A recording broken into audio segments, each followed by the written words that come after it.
campaigners will hand in a petition of 500,000 signatures to the Treasury today, calling for the government to protect the winter fuel payment.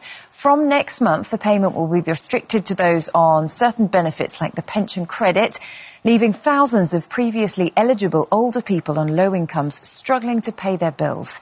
Our chief correspondent, Richard Gaisford, is in Westminster with more on this. Good morning, Richard. I mean, it's fair to say, isn't it, scrapping this payment has been a hugely controversial decision for this government.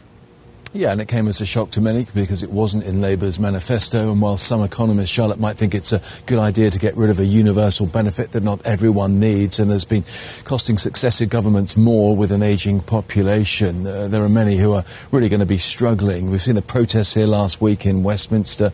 We saw votes against it at Labour's own conference. There are many people who find themselves just a few pounds the wrong side of a cap that will make them up to £300 a year worse off. People like Pritpal Kaur, who is recovering from cancer. She's 73 years old. She says on paper she might look like that she's wealthy enough not to get the winter fuel payment, but really can't afford to turn on the heating, and that will hinder her recovery.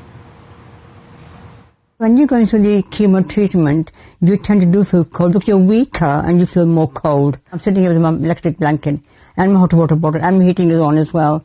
So I'm dreading when it really gets really cold. I'm not looking forward to that. Because I don't want to be cold. I want to live my life. I don't want to die yet.